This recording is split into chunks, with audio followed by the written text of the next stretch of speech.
প্রিয় ভাই বোনেরা, আজ বহু বছর পর এই ঠাকুরগাঁর মাটিতে আমি আবার আসতে পেরেছি। সেজন্য আল্লাহর কাছে হাজার লক্ষ কোটি শুকরিয়া। আপনাদের নিশ্চয়ই মনে আছে, আগে প্রায় প্রতি বছর শীতের সময় আমি এই ঠাকুরগাঁও অঞ্চলে আসতাম, পঞ্চগড় এলাকায় আসতাম, বিভিন্ন গ্রামে যেতাম, উপজেলাগুলোতে যেতাম, পৌরসভাগুলোতে যেতাম। দুস্থ মানুষ, বয়স্ক মুরব্বী যারা আছেন, মা বোনেরা ছিলেন, দুস্থ নারী যারা, তাদের জন্য শীতের সময় গরম কাপড় কম্বল নিয়ে আমরা হাজির হতাম এবং হাজার হাজার মানুষের কাছে চেষ্টা করতাম সেই গরম কাপড় পৌঁছে দিতে, যাতে তারা শীত থেকে নিজেদেরকে রক্ষা করতে পারেন। প্রিয় ভাই বোনেরা, আজ আবারও সেই ঠাকুরগাঁর মাটিতে আমি এসে আপনাদের সামনে দাঁড়িয়েছি। আজ এসেছি আপনাদের সামনে ভিন্ন একটি পরিস্থিতি বা ভিন্ন প্রেক্ষাপটে। প্রিয় ভাই বোনেরা, আগামী 12 তারিখে নির্বাচন, আগামী মাসে, এই মাসের 12 তারিখে নির্বাচন। এই নির্বাচনে বাংলাদেশের মানুষ তাদের যে অধিকার কেড়ে নেওয়া হয়েছিল সেই অধিকারের প্রয়োগ করবে বাংলাদেশের মানুষ।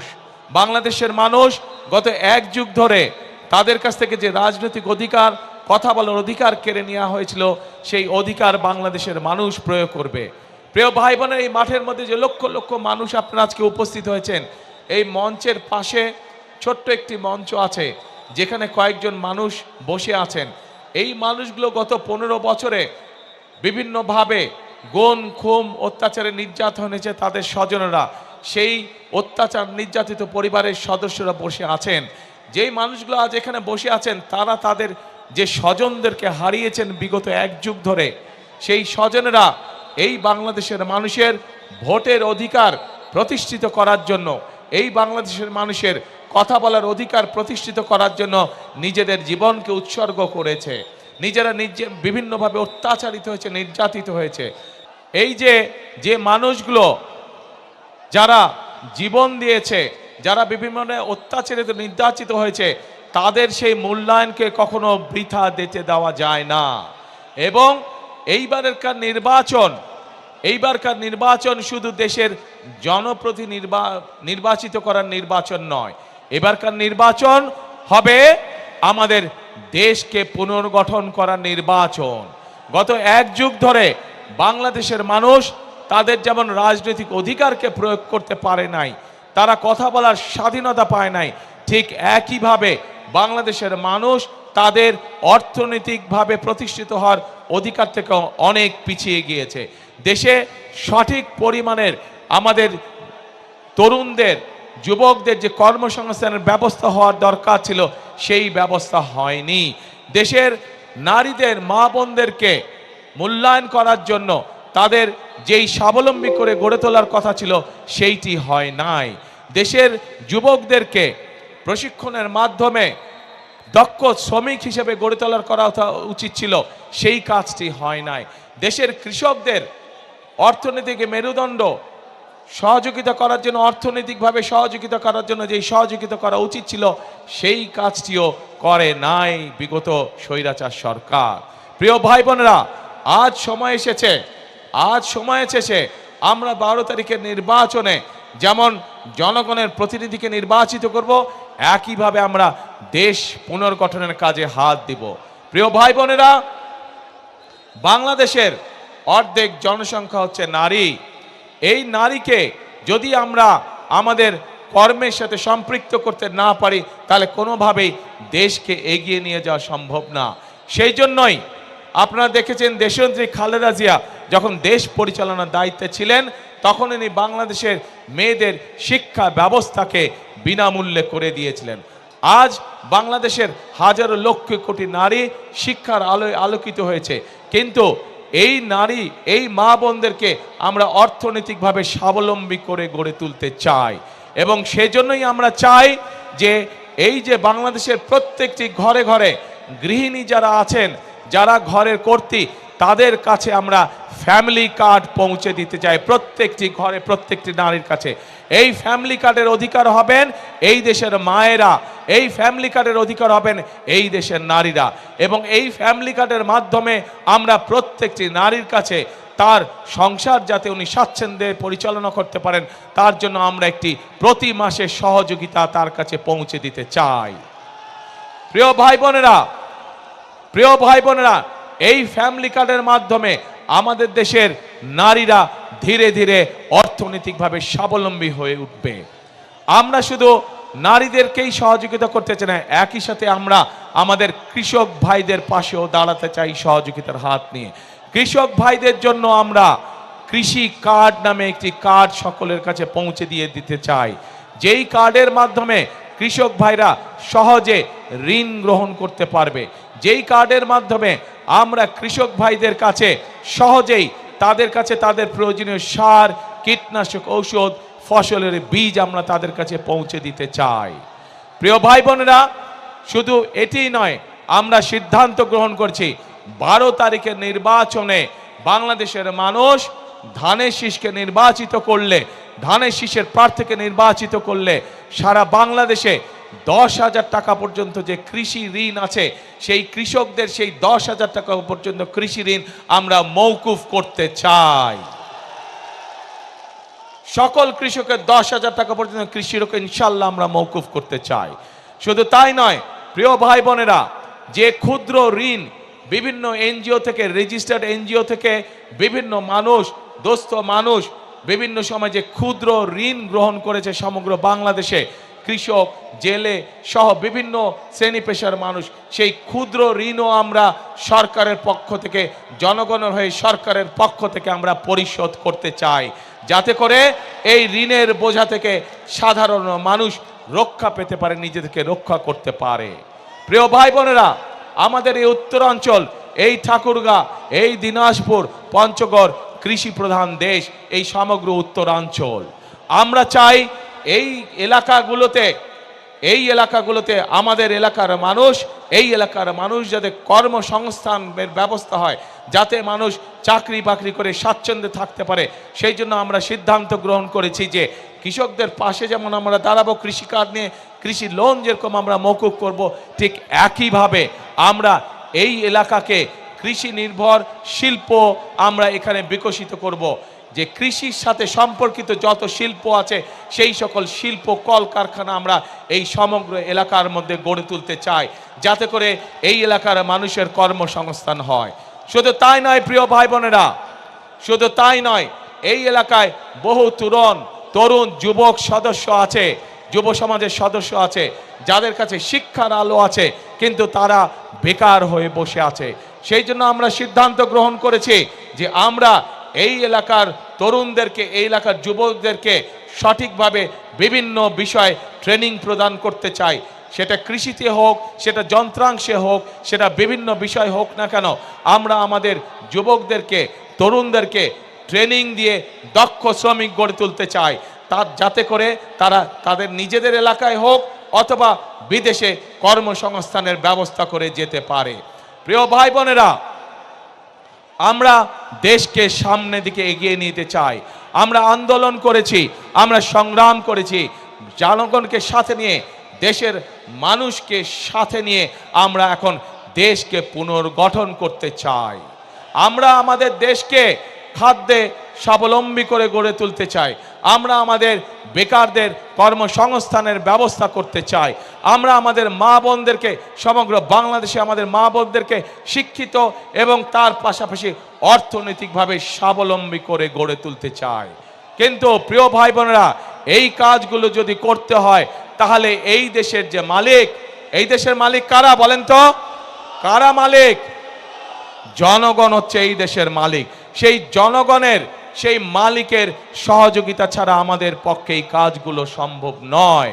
এবং সেই জন্যই আজকে এই মঞ্চে দাঁড়িয়ে আমি আপনাদের কাছে আপনাদের সহযোগিতা চাচ্ছি, আপনাদের সমর্থন চাচ্ছি, আপনাদের কাছে ধানের শীষের জন্য ভোট চাইছি, যাতে করে যেই পরিকল্পনার কথা আপনাদের সামনে আমি তুলে ধরলাম, সেই পরিকল্পনাগুলো যেন আমরা দেশের জন্য, দেশের মানুষের জন্য বাস্তবায়ন করতে চাই। কে ভাইরা, মা বোনেরা, আপনাদের সমর্থন কি আমরা পাচ্ছি ধানের শীষ? ইনশাআল্লাহ। প্রিয় ভাই বোনেরা, এইখানে এই এলাকার মানুষের অনেকগুলো দাবি আছে। আমি আপনাদের সামনে, আমার সামনে যেই দাবিগুলো আছে সেইগুলোর ব্যাপারে, কয়েকটির ব্যাপারে আমি আপনাদের সাথে আলোচনা করতে চাই। আমরা পঞ্চগড় এবং ঠাকুরগাঁয় যে চিনি কল আছে, যে রেশম কারখানা আছে, পঞ্চগড়ে যে চা শিল্প আছে, এই শিল্পগুলোকে আবার আমরা গড়ে তুলতে চাই, যাতে করে এই এলাকার মানুষ বেকার না থাকে, যাতে করে এই এলাকার মানুষ কর্মসংস্থানের মাধ্যমে হালাল রুজি করে বেঁচে থাকতে পারে।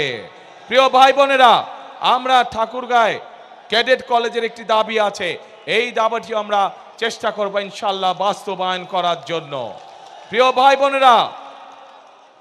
ভাই বোনেরা, আগেই বলেছি আমি যে স্থানীয় যে কৃষিজাত পণ্য আছে, এই পণ্যগুলো অনেক সময় কৃষক ভাইদের জন্য সমস্যা হয়ে যায়, এই পণ্যগুলোকে তারা ঠিকভাবে প্রিজার্ভ করতে পারে না। সেই জন্য এই সমগ্র এলাকায়, ঠাকুরগাঁ সহ, পঞ্চগড় সহ, দিনাজপুর এলাকায় আমরা বিভিন্ন জায়গায় যেখানে যেখানে প্রয়োজন আমরা কৃষকদের উপযোগী করে হিমাগার তৈরি করতে চাই, যেন তারা তাদের উৎপাদিত পণ্য সঠিকভাবে সংরক্ষণ করতে সক্ষম হতে পারে। প্রিয় ভাই বোনেরা, এই এলাকায় বহু শিক্ষিত যুবক আছে যারা আইটিতে কাজ করে থাকেন। সেই জন্য আমরা এই এলাকায় কৃষিকে যেরকম জোর দিব, কৃষির সাথে সম্পর্কিত শিল্প কারখানা যেমন গড়ে তুলব, একইভাবে যারা আইটিতে কাজ করে তাদের জন্য আইটি পার্ক বা আইটি হাব আমরা গড়ে তুলতে চাই, যাতে এলাকার ছেলেরা এলাকা থেকেই তারা তাদের কর্মসংস্থানের ব্যবস্থা করতে পারে। প্রিয় ভাই বোনেরা, এখন প্রিয় ভাই বোনেরা,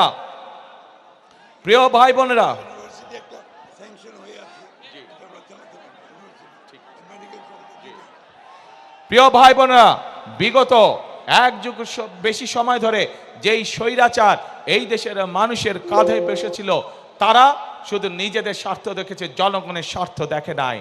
সেই জন্যই আমরা দেখেছি বাংলাদেশে, সমগ্র বাংলাদেশে কিভাবে বাংলাদেশের মানুষ, সাধারণ মানুষ চিকিৎসা থেকে বঞ্চিত হয়েছে।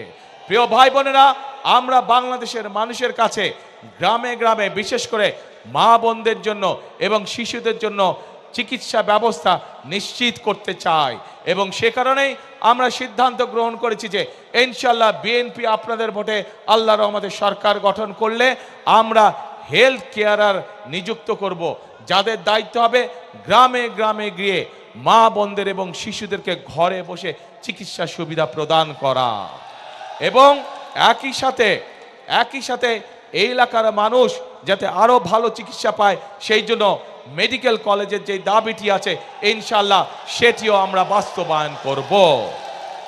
প্রিয় ভাই বোনেরা, এই এলাকার মানুষ যাতে উচ্চ শিক্ষায় শিক্ষিত হতে পারে এবং নিজেকে গড়ে তুলতে পারে, তার জন্য পাবলিক ইউনিভার্সিটির একটি বিষয় আছে, সেই বিষয়টিকে ইনশাআল্লাহ আমরা দেখব। কিন্তু প্রিয় ভাই বোনেরা, এখন যেই আসল কাজটি, সেই কাজটি হচ্ছে এই যে আপনাদের সামনে কথাগুলো আমি তুলে ধরলাম, এই কাজগুলো যদি আমাদেরকে সম্পন্ন করতে হয় তাহলে আমাদের একার পক্ষে করা সম্ভব না। আমাদেরকে আপনাদের সহযোগিতা প্রয়োজন, আপনাদের দোয়া প্রয়োজন, আপনাদের সমর্থন প্রয়োজন, আপনাদের ভোট প্রয়োজন। প্রিয় ভাই বোনেরা, আজ আমি ঠাকুরগাঁ, দিনাজপুর, নীলফামারী সমগ্র এলাকার, এই বৃহত্তর এলাকার মানুষের কাছে, ভাই বোনদের কাছে, মা বোনদের কাছে আজকে আমি এসেছি ধানের শীষের পক্ষে ভোট চাইতে। আপনারা যদি আমাদের হাতকে শক্তিশালী করেন, আপনারা যদি আমাদেরকে সমর্থন দেন, ইনশাআল্লাহ অতীতে যেমন বিএনপি সকল সময় আপনাদের পাশে ছিল, এলাকার উন্নয়নের জন্য কাজ করেছে, মানুষের দুঃখ ঘুচানোর জন্য কাজ করছে, ইনশাআল্লাহ ভবিষ্যতেও আমরা একইভাবে আপনাদের পাশে থাকব, একইভাবে এলাকার উন্নয়নের কাজ করব, একইভাবে আমরা এলাকার মানুষের দুঃখ ঘোচানোর কাজ করব। প্রিয় ভাই বোনেরা, আজ এটি নির্বাচনী জনসভা।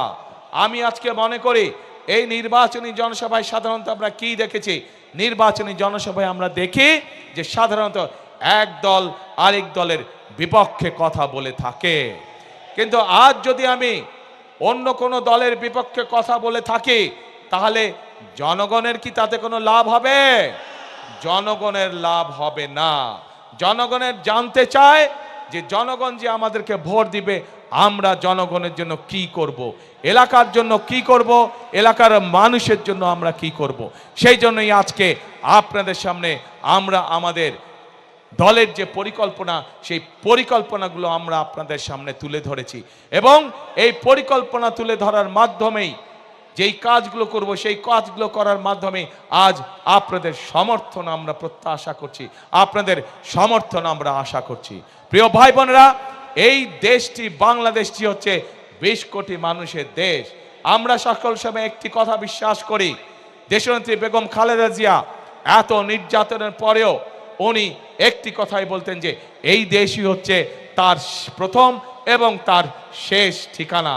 বিএনপির প্রত্যেকটি নেতাকর্মী, শহীদ জিয়ার প্রত্যেকটি সৈনিক, খালেদা জিয়ার প্রত্যেকটি সৈনিক বিশ্বাস করে যে বাংলাদেশই হচ্ছে তার প্রথম এবং বাংলাদেশই হচ্ছে তার শেষ ঠিকানা। কাজেই প্রিয় ভাই বোনেরা, এই দেশ আমরা বিশ্বাস করি জনগণই সকল ক্ষমতার উৎস, এবং যেহেতু আমরা বিশ্বাস করি জনগণই সকল ক্ষমতার উৎস, সেই জন্য আমরা জনগণের সামনে এসে দাঁড়িয়েছি। জনগণের সমর্থন নিয়ে, জনগণের ভালোবাসা নিয়ে, জনগণের শক্তিতে আমরা বাংলাদেশকে পুনর্গঠন করতে চাই। যেই বাংলাদেশে সাধারণ মানুষ, খেটে খাওয়া মানুষ নিরাপদে রাস্তায় চলাচল করতে পারবে, যেই বাংলাদেশে সাধারণ মানুষ নিরাপদে ব্যবসা বাণিজ্য চাকরি বাকরি করতে পারবে, যেই বাংলাদেশে মা বোনেরা নিরাপদে কর্মসংস্থানের ব্যবস্থা করতে পারবে, নিরাপদে পথে চলাচল করতে পারবে, যেই বাংলাদেশের শিশুরা, ভবিষ্যৎ প্রজন্মরা তাদের শিক্ষা ব্যবস্থা সুন্দরভাবে করতে পারবে, যাতে করে তারা মানুষ হয়ে গড়ে উঠতে পারে, যেই বাংলাদেশে তরুণ সমাজেরা, যুব সমাজের সদস্যরা তাদের লেখাপড়ার পরে কোনো না কোনো একটি কর্মসংস্থানের ব্যবস্থা করতে পারবে, তাদেরকে বেকার থাকতে হবে না। যেই বাংলাদেশে আমরা এমন একটি বাংলাদেশ চাই, যে বাংলাদেশে মানুষ অন্তত ন্যূনতম চিকিৎসা ব্যবস্থা থেকে, চিকিৎসা সুবিধা থেকে বঞ্চিত হবে না। প্রিয় ভাই বোনেরা, এইরকম যদি একটি বাংলাদেশ আমরা গড়ে তুলতে চাই, তাহলে আপনাদের প্রত্যেকটি মানুষের সহযোগিতা আমাদের প্রয়োজন, সমর্থন আমাদের প্রয়োজন। প্রিয় ভাই বোনেরা, আপনারা কি এরকম বাংলাদেশ গড়তে চান? কারা কারা এরকম বাংলাদেশ গড়তে চান? তাহলে প্রিয় ভাই বোনেরা, আমাদের কাজ একটি, কথা একটি, সেই কাজ এবং সেই কথা হলো করব কাজ। কি ভাই, করব কাজ, গড়ব দেশ, সবার আগে বাংলাদেশ। প্রিয় ভাই বোনেরা, আমরা আন্দোলন করেছি, আমরা 71 সালে যুদ্ধ করেছি, আমরা এই দেশকে স্বাধীন করেছি। 2024 সালে আমরা ছাত্র জনতার অভ্যুত্থান দিয়ে এই দেশের স্বাধীনতা রক্ষা করেছি। এখন আমাদেরকে দেশকে গঠন করতে হবে, এখন আমাদের এই দেশকে তৈরি করতে হবে, এই দেশের অর্থনীতিকে, এই দেশের গণতন্ত্রকে আমাদেরকে মজবুত করে গড়ে তুলতে হবে, যাতে এই দেশের মানুষের সামনে একটি নিরাপদ ভবিষ্যৎ তৈরি হতে পারে। প্রিয় ভাই বোনেরা, 71 সালে আমরা যখন যুদ্ধ করে দেশ স্বাধীন করেছিলাম, তখন আমরা দেখিনি কে মুসলমান, কে বৌদ্ধ, কে হিন্দু, কে খ্রিস্টান। আমরা 2024 সালের গণ অভ্যুত্থানের জন্য যখন রাজপথে সারা বাংলাদেশের মানুষ নেমে এসেছিল স্বৈরাচারের বিরুদ্ধে, আমরা দেখিনি কে মুসলমান, কে হিন্দু, কে বৌদ্ধ, কে খ্রিস্টান। প্রিয় ভাই বোনেরা, এই দেশে হাজার বছর ধরে প্রত্যেকটি ধর্মের মানুষ আমরা শান্তিতে বসবাস করেছি। আগামী হাজার বছরেও আমরা চাই প্রত্যেকটি ধর্মের মানুষ শান্তিতে এই দেশে বসবাস করবে, যে যার যোগ্যতার ভিত্তিতে, যে যার মেধার ভিত্তিতে সামনের দিকে এগিয়ে যাবে। প্রত্যেককে বিচার করা হবে তার যোগ্যতা, তার মেধার ভিত্তিতে, ধর্ম দিয়ে কোনো বিচার করা হবে না তাকে। প্রিয় ভাই বোনেরা, সেই জন্য আসুন সেই রকম একটি বাংলাদেশ যদি গড়ে তুলতে হয়, তাহলে বিএনপি ইনশাআল্লাহ আপনাদের পাশে আছে। সেই রকম একটি যদি বাংলাদেশ গড়ে তুলতে হয়, বিএনপিকে বাংলাদেশের জনগণ তাদের পাশে সকল সময় পাবে। কাজে আসুন আমরা আমাদের সেই প্রত্যাশিত বাংলাদেশকে গড়ে তোলার জন্য আজকেই এই জনসভায় শপথ নেই। এই জনসভা হোক আমাদের সেই শপথের জনসভা, যেই জনসভায় আমরা শপথ নিব আমরা আগামী দিনে একটি নিরাপদ বাংলাদেশ গড়ে তুলব, যেই বাংলাদেশে সকল ধর্ম মতের মানুষ একসাথে কাজ করবে, একসাথে দেশকে আমরা গড়ে তুলব। প্রিয় ভাই বোনেরা,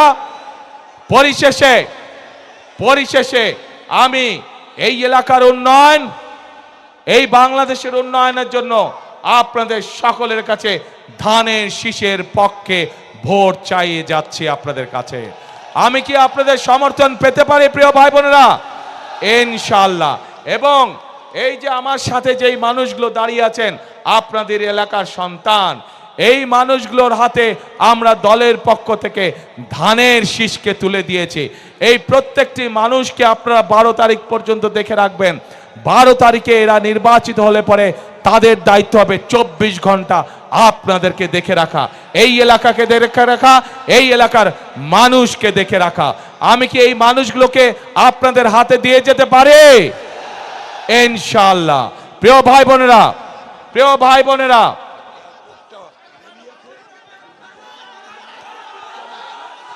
আমাকে মির্জা ফখরুল ইসলাম সাহেব বললেন যে এই এলাকার এয়ারপোর্টটার কাজ অনেক দূর এগিয়ে গিয়েছে। ইনশাআল্লাহ বিএনপি আগামী 12 তারিখে নির্বাচনে সরকার গঠন হলে যত দ্রুত সম্ভব আমরা এই এলাকার এয়ারপোর্ট ইনশাআল্লাহ চালু করব। প্রিয় ভাই বোনেরা, আজ এই জনসভায়, লক্ষ মানুষের জনসভায় আজ আমি পরিশেষে আপনাদের সকলের সমর্থন ধানের শীষের পক্ষে চেয়ে আমার বক্তব্য শেষ করছি। ইনশাআল্লাহ আগেও যেমন আমাকে পেয়েছেন আপনাদের পাশে, ইনশাআল্লাহ ভবিষ্যতেও পাবেন আমাকে আপনাদের পাশে। আল্লাহ হাফেজ। বাংলাদেশ জিন্দাবাদ, বাংলাদেশ জাতীয়তাবাদী জিন্দাবাদ। শেষ কথা একটাই, করব কাজ কে গর্ব দেশ সবার আগে, বাংলাদেশ সবার আগে, বাংলাদেশ।